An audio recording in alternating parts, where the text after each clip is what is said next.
몇 년 전에 동부에서 어느 영향력 있는 꽤 유명한 목사가 불륜 행각을 벌이다가 발각되어서 교계가 발칵 뒤집힌 적이 있었습니다. 저는 그 목사를 개인적으로 본 적은 없었지만 이름은 들어서 아주 잘 알고 있었고, 그리고 제가 아는 사람들 중에는 그 목사를 아는 사람들이 참 많았습니다. 그 당시에 우리들은 앉으면 그 사건이 화제거리였습니다. 그런데 이 목사를 어떻게 해야 하는가 하는 문제로 토론을 벌이다가 제가 잘 아는 친구 목사들이 서로 얼굴을 안 보는 사이가 되어버렸습니다. 어떤 사람들은 잘못을 뉘우쳤으니까 용서해 주자는 입장이었고, 어떤 사람들은 잘못을 뉘우쳤다는 증거가 보일 때까지 용서하지 말고 기다려야 한다는 입장이었습니다. 여기서 말하는 용서라는 것은 그냥 심정적으로 마음으로 받아주고 받아주지 않고의 문제가 아니라 조금 법적인 의미이니까 다시 목회를 할 수 있도록 회복시켜야 하는가 아니면 기다려야 하는가 하는 것이 논쟁의 핵심이었습니다.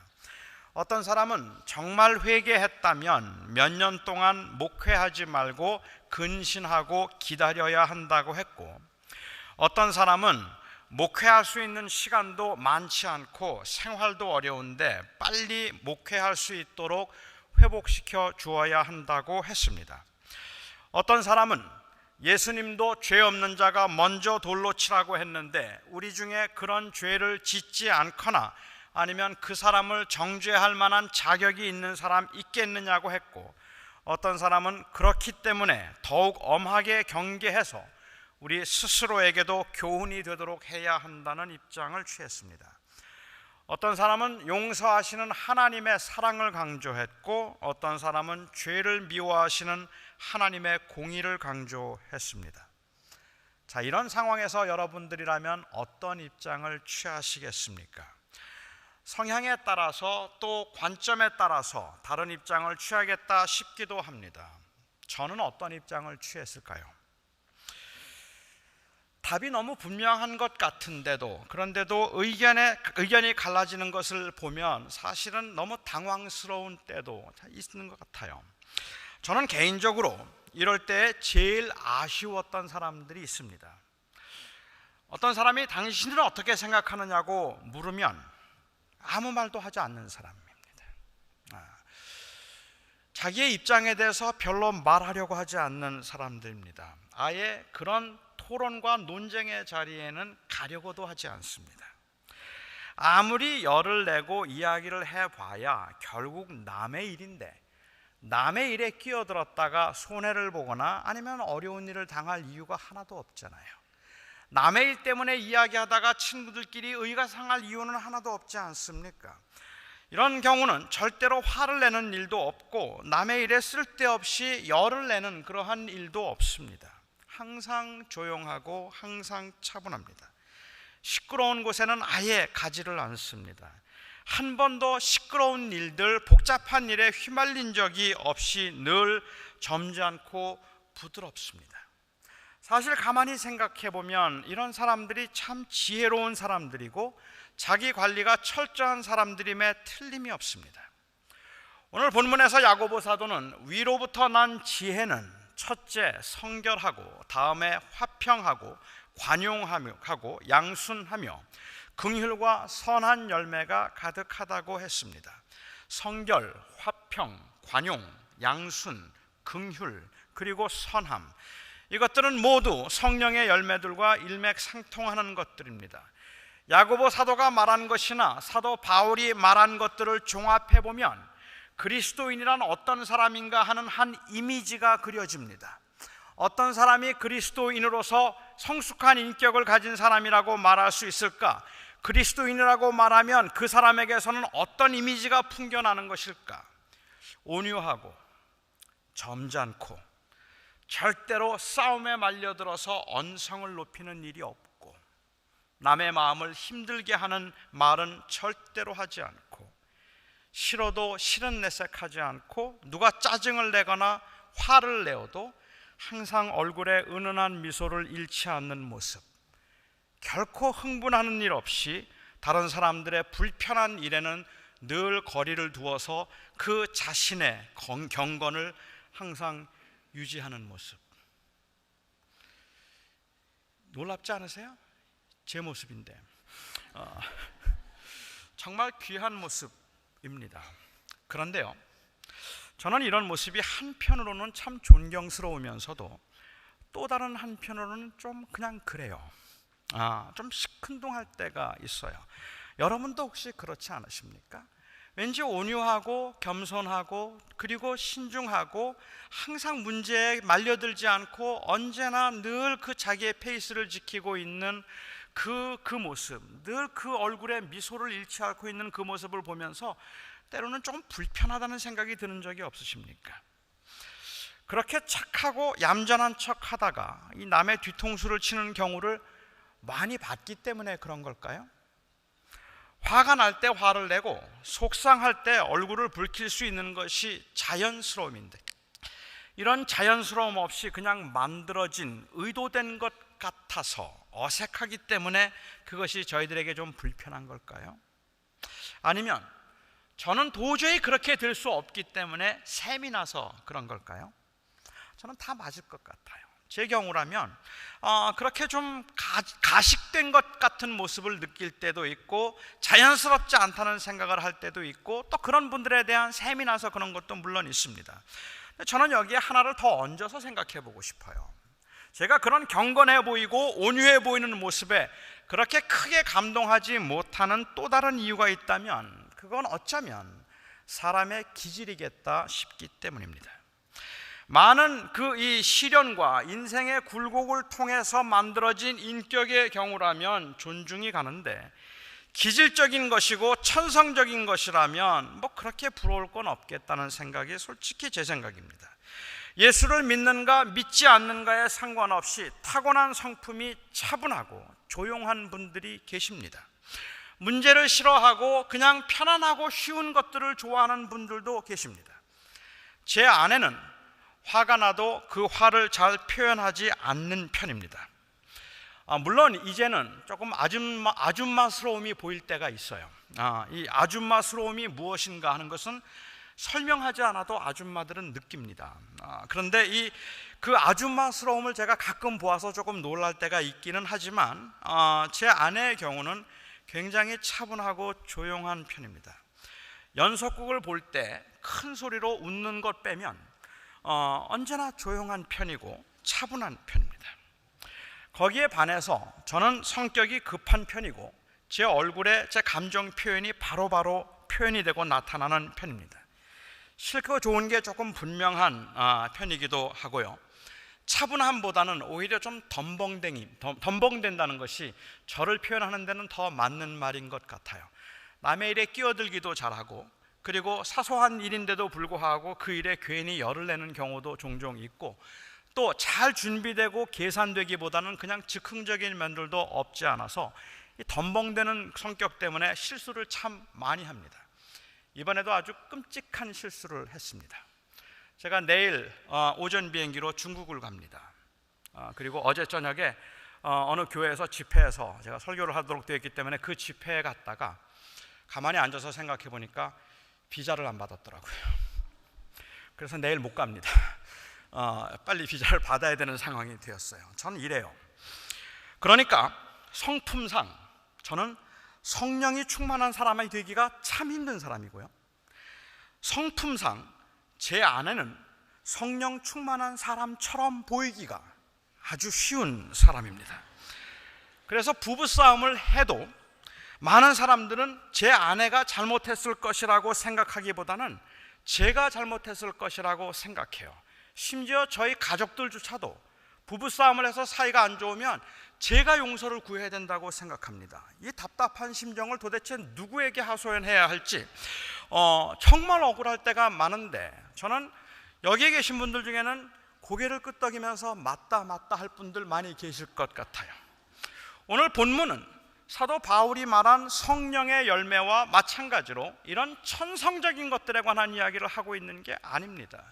기질적으로 온유하고 온화하고 부드럽고 조용한 것 귀한 일이긴 하지만 그러한 기질적이고 성격적인 것들을 지금 말씀하고 계시는 것이 아니라고 저는 생각해요.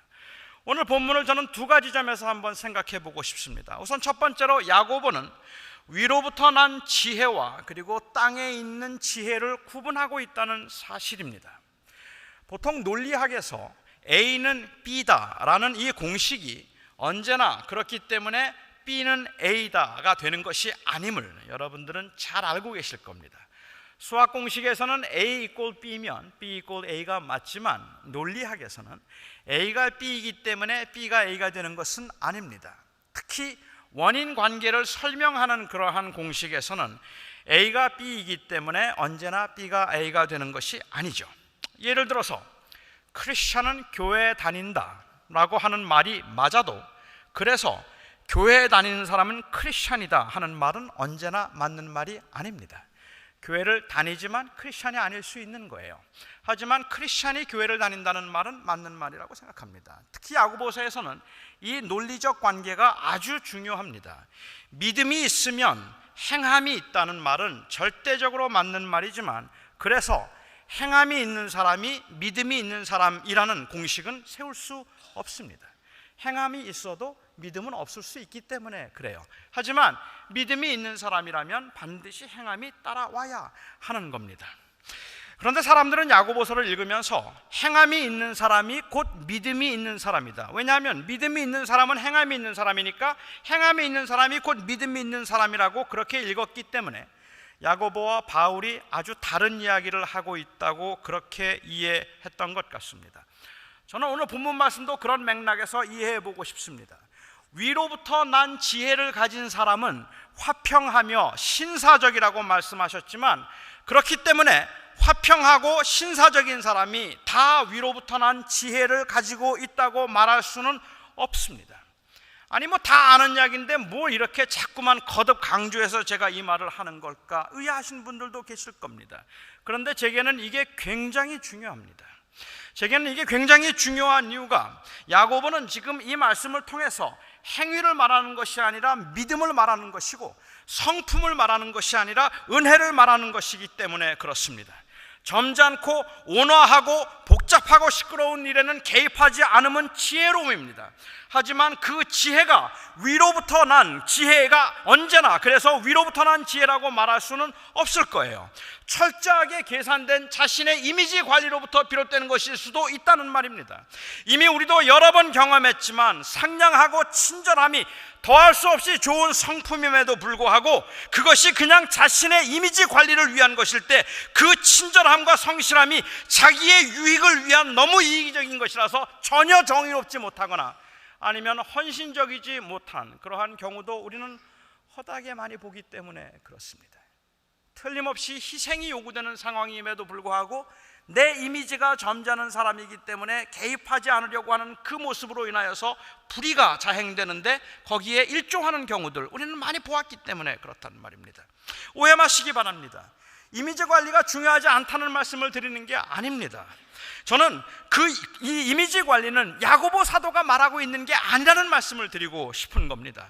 만일 단순히 그런 성품만을 의미하는 것이었다면 예수님도 바리새인을 대면하기보다는 피하셨어야 합니다.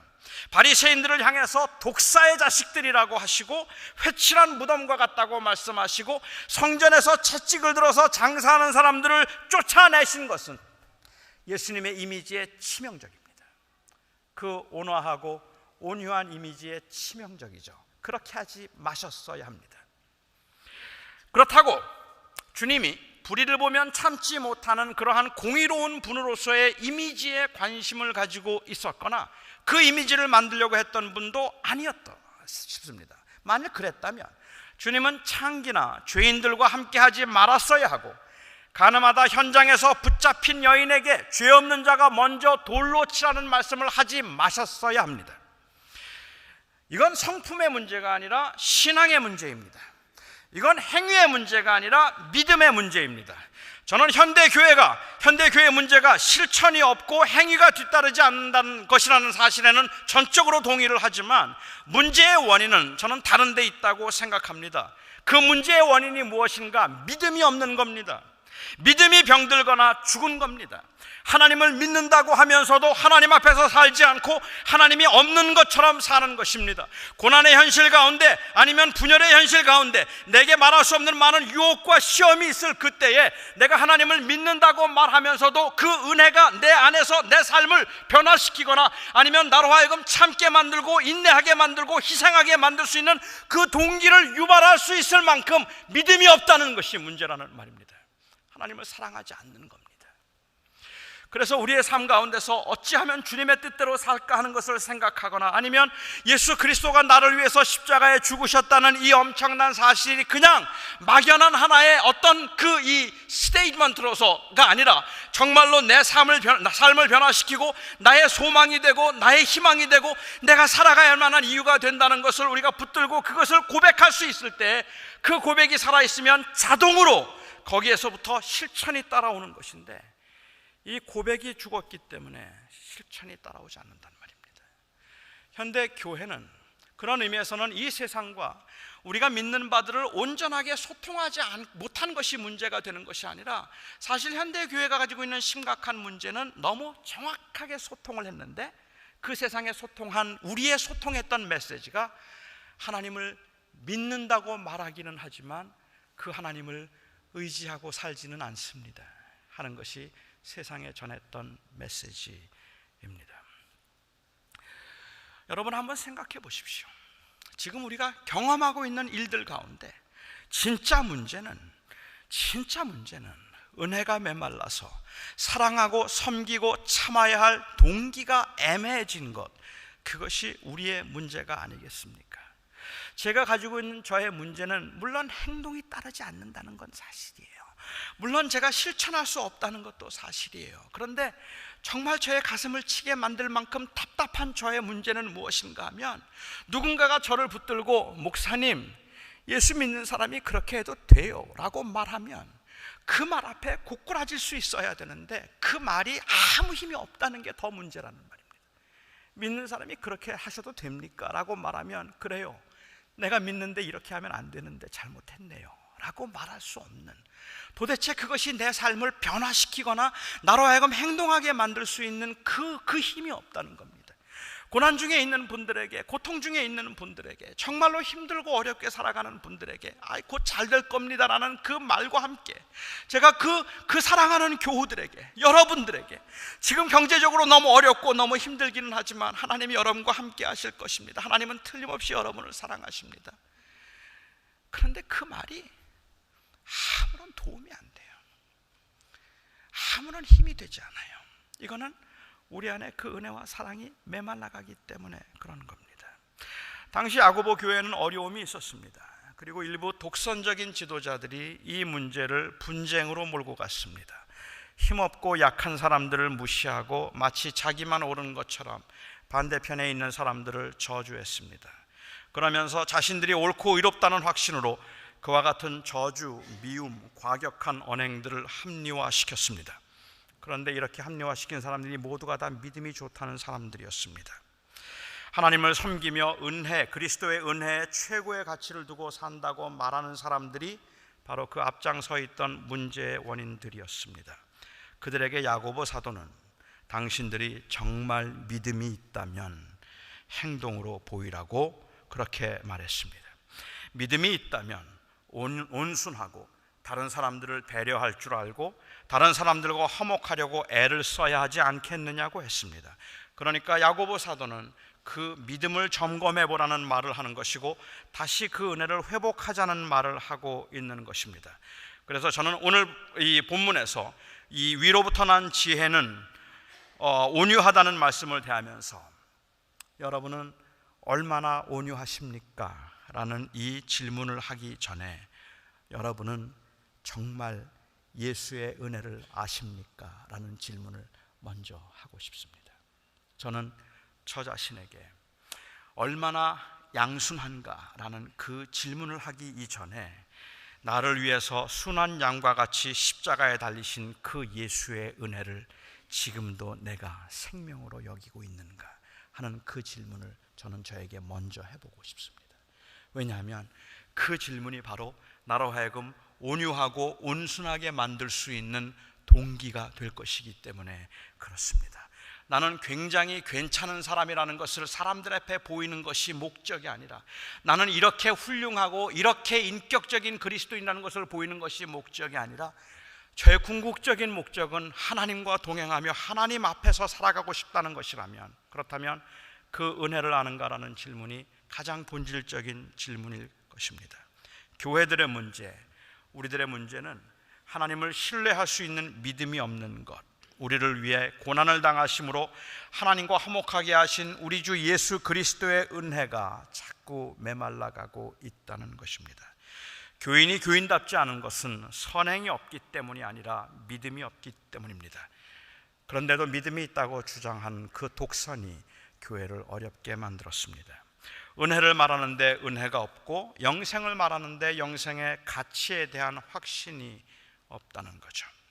오늘 본문에서 생각해 보고 싶은 두 번째 문제는 방향의 문제입니다. 우리가 그렇게 예수 그리스도를 나의 주님으로 믿어서 그 믿음을 확인하고 고백하고 난 다음에도 사실은 하나님의 뜻대로 살아가는 게 너무 어려워요. 야고보 사도는 위로부터 난 지혜를 땅의 것, 정욕적인 것과 구분을 하고 있습니다. 비교를 하고 있습니다. 위로부터 난 지혜는 성결, 화평, 관용, 양순, 긍휼, 선함, 편견과 거짓이 없는 것이라고 했습니다. 땅에 속한 것은 시기, 다툼, 혼란, 악함이라고 했습니다. 우리는 갈라디아서에서 사도 바울이 한 말도 기억합니다. 육체의 일들은 현저한 것들이니 곧 육체의 일이란 우상숭배, 음행, 호색, 원수 맺는 것, 분쟁, 시기, 분냄, 당짓는 것, 분열, 이단, 투기, 술취함과 방탕함이라고 했고, 그와 대조해서 성령의 일이란 사랑, 희락, 화평, 오래 참음, 자비, 양선, 충성, 온유, 절제라고 했습니다. 주님을 사랑하는 사람들은 진심으로 주님을 위해서 살고 싶습니다. 그런데 어느 때는 정말 어떻게 하는 것이 주님의 원함인지 모를 때가 더 많습니다. 교회 문제가 생기면 개입을 해야 합니까? 아니면 피해야 합니까? 교회가 더 큰 건물을 짓자고 하면 찬성해야 합니까? 아니면 반대해야 합니까? 교회가 이단적인 것을 가르치면 지도자를 쫓아내야 합니까? 아니면 내가 떠나야 합니까? 목사의 부정을 덮어주어야 합니까? 아니면 치리해야 합니까? 상황에 따라서, 보는 관점에 따라서, 그리고 주어진 환경에 따라서 답이 다를 수도 있습니다.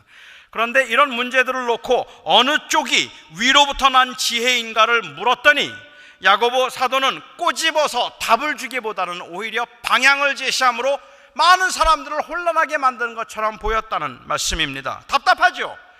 그런데 그게 정답입니다. 왜냐하면 문제 앞에서 하나님의 원하심이 무엇일까에 대한 고민과 갈등이 없이는 야고보 사도가 말하고 있는 이런 인간 인격적인 모습이 나오지 않기 때문에 그렇습니다. 정말 믿음으로 살기를 원한다면 우리는 끊임없이 물어야 합니다. 답을 안다고 말하지 말아야 한다는 말입니다. 이게 정답이고 이렇게 해야 된다고 말하지 말아야 된다는 말입니다. 우리는 내가 그 대답을 하고 있는 내 마음속에 혹이라도 탐욕이 있는지, 교만이 있는지, 자존심 때문에 그런 것인지, 악한 마음 때문에 그런 것인지, 이것이 결과적으로 분쟁을 일으킬 것인지, 이것이 결과적으로 나로 하여금 혼란과 혼동에 빠지게 할 것인지를 고민해야 되기 때문에, 그렇기 때문에 정답이 있는 게 아닌 그냥 방향을 이야기하는 거죠. 위로부터 난 지혜는 어떤 것인 줄 아는가? 성결하고 화평하며 관용하고 양순하며 그리고 긍휼과 선한 것이 있다. 땅에 있는 것들은 시기와 분냄과 분쟁과 혼란, 이런 것들이 있다. 그러니 이것을 가지고 고민하라 말씀하시는 것입니다. 우리는 지속적으로 우리의 마음을 살펴야 하는 겁니다. 탐심은 없는지, 내 자존심으로 다른 사람들을 힘들게 하는 것은 아닌지, 시기로 하는 것은 아닌지 끊임없이 우리가 우리 자신에게 물어야 합니다. 일보다 사람을 원하시고 성과보다 인격을 원하시는 주님에게 정답이라는 것은, 언제나 일관성 있는 공식에 의해서 만들어질 수 있는 정답은 별로 의미가 없습니다.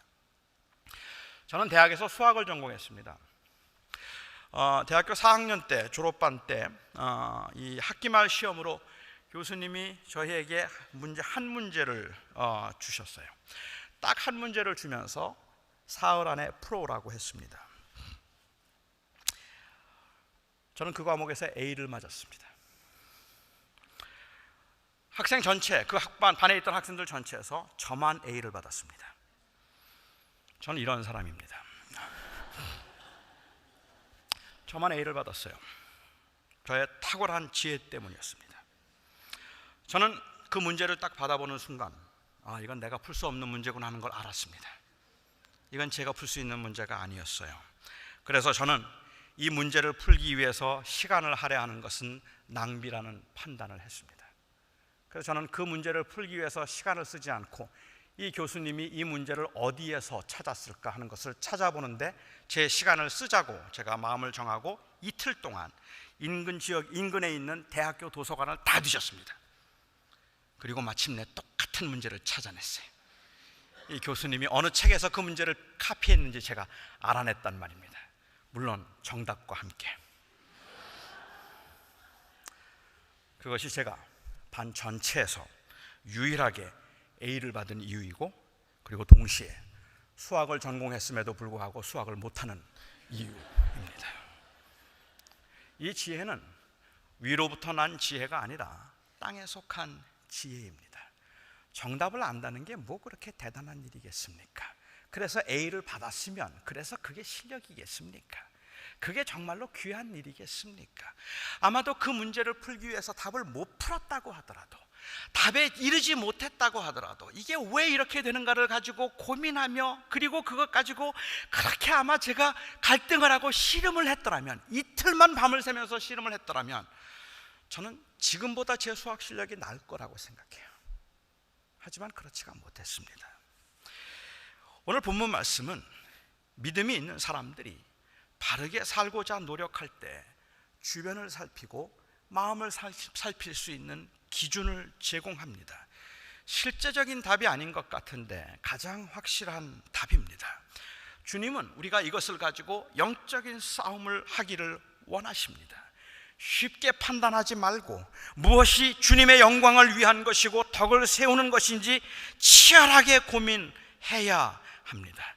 치열하게 고민하기를 원하십니다. 그것이 개인의 영적인 성장과 건강한 공동체의 성숙에 이르는 길입니다. 내 마음에 시기와 분냄을 발견하면 멈추어 설 줄 알고, 그 일로 인해서 당짓는 모습이 보이면 다시 한번 생각해보고, 다툼이 일어나면 내가 양보할 수 있는 것이 무엇일까를 다시 계산하는 과정을 통해서 개인도 교회도 건강해지는 법입니다. 그런데 우리는 너무 답을 너무 빨리 알고 있어요. 그리고는 마치 그것이 정답인 것처럼 그 답에 의해서 판단하고 정죄하고 미워하고 원망하고, 아무리 선한 마음으로 시작해서도 결국에는 분쟁과 다툼에 이르는 일임에도 불구하고 그것조차 깨달을 생각이 없이 내가 답을 알고 있다는 사실 때문에 내 마음을 살펴보지를 못하는 경우들이 허다하게 많다는 말입니다. 아니에요. 저는 답이 없을 것 같아요. 모든 상황에서, 모든 문제에서 우리는 문제가 있을 때마다, 우리는 갈등을 경험할 때마다, 우리는 어려움을 볼 때마다 하나님 앞에서 다시 한번 서야 된다는 말입니다. 내 속에 탐심이 있는 거 아닌가? 내가 지금 분냄으로 이러는 것 아닌가? 왜 화가 나는 거지? 혹시 나를 위한 그러한 내 이미지 관리 때문에 내가 이렇게 소극적이 되는 것은 아닐까? 하나님의 나라는 무엇일까? 하나님의 영광은 무엇일까? 어떻게 사는 것이 하나님이 기뻐하시는 모습일까? 지금 이곳에서는 내가 무엇을 해야지 성숙할 수 있을까? 하는 것들에 대한 고민이 있어야 되고, 이 고민 때문에 갖게 되는 치열한 영적인 싸움이 우리로 하여금 건강하게 만들고 성숙하게 만들 수 있다는 말입니다. 그런데 거의 모든 경우에, 거의 모든 일에 우리는 마치 답을 아는 것처럼 행동하고 있다는 거예요. 주님은 답을 제시하지 아니하시고 방향을 제시하셨고, 우리가 치열하게 싸움을 할 때, 영적인 싸움을 할 때 그 안에서 내가 붙들어야 될 것이 무엇인가를 말씀하시는데, 관용과 화평과 성결과 양순과 긍휼과 선함을 붙들라. 다툼과 시기와 분냄과 혼란들, 이런 것들이 내 마음속에, 우리의 공동체 안에 들어오거든 멈추어라. 그리고 다시 생각하라. 말씀하고 계시는 겁니다. 그래야 우리가 하나님 앞에서 그 갈등을 통하여서 성숙함으로 나올 수 있기 때문에 그런 겁니다. 고난 중에도 우리가 찾는 답을 문제의 해결에 두면 너무너무 조급합니다. 고난 중에 문제의 해결에 답을 두면 왜 이렇게 안 풀리는지, 그것을 풀기 위해서 무엇이든지 할 수 있을 것 같은 그러한 그 우리의 모습을 발견하게 된다는 말입니다. 그런데 이 고난 중에 우리의 그 목표를 하나님을 경험함, 하나님과의 동행함에 두기 시작하면 그 다음부터 조금 여유가 생기기 시작해요.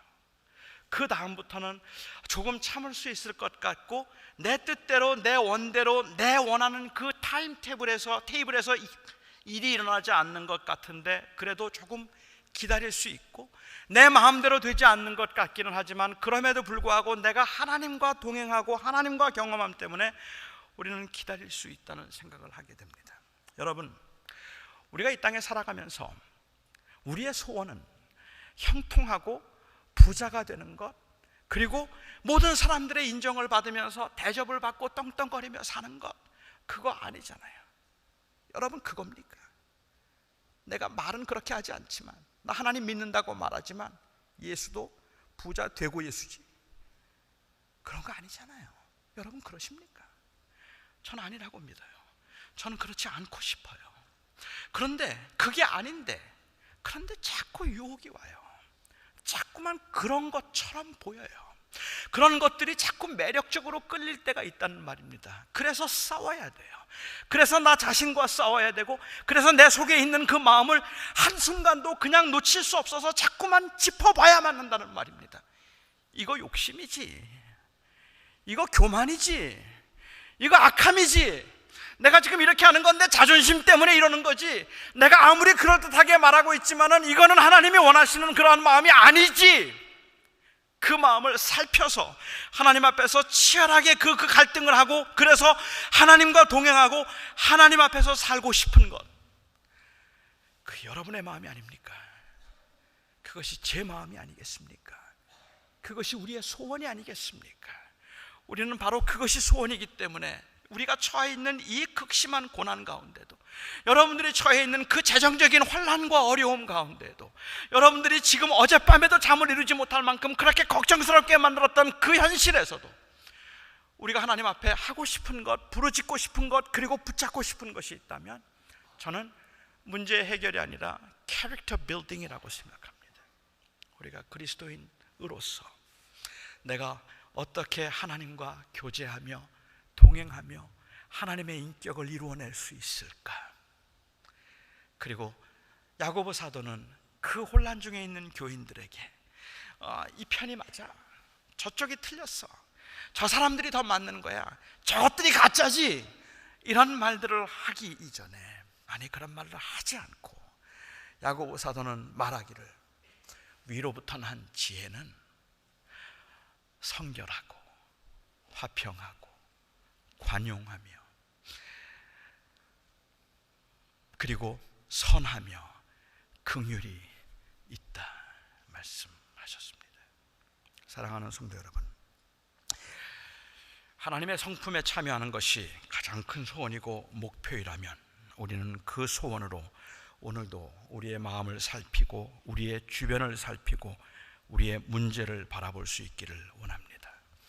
왜 참아야 하는지, 왜 말해야 하는지, 왜 기다려야 하는지, 왜 기다리면 안 되는지, 왜 그만두어야 하는지, 왜 더 말해야 하는지, 내가 왜 울어야 하는지, 내가 왜 웃어야 하는지, 이 고민의 뒤에 하나님이 계셔야 하고 우리가 받은 은혜가 있어야 합니다. 그것이 바로 하나님의 사람들의 모습입니다. 위로부터 난 지혜의 관심을 우리가 가지고 있는 것은 바로 우리의 궁극적인 원함이 그 하나님과의 동행에 있기 때문에 그렇습니다. 사랑하는 성도 여러분, 힘들지만 낙심하지 마세요. 여러분들이 그 힘들고 어려운 상황에서 정말 하루하루 사는 게 숨가쁘게 살아가는 것 같은 그 여러분들의 상황에서 여러분, 우리는 하나님을 믿는 사람들입니다. 그 조급한 상황 때문에 짜증이 나고 화가 나고 원망이 생기고 나도 모르게 그냥 울컥울컥하는 그러한 마음들이 여러분 생기잖아요. 때로는 심지어는 남편을 보면서도 너무 화가 나고 못마땅하고 아내를 보면서도 답답해 견딜 수가 없을 만큼이나 여러분들의 상황이 열악하잖아요. 그런데 여러분, 그런 상황에서 나 못 살겠다고 불평하고 원망하고 소리를 내기보다 오히려 하나님 앞에서 한번 하나님께 부르짖으며 그 하나님의 원하심이 무엇일까 하는 것을 깊이 생각하고 우리의 마음을 살펴볼 필요가 있다는 말입니다. 그런데 교회인들의 문제는 답을 모르고 있다는 것이 아니라 그 답을 찾아가는 그 과정을 소홀히 하고 있다는 것이 현대 교인들의 문제일 것입니다. 기도하겠습니다.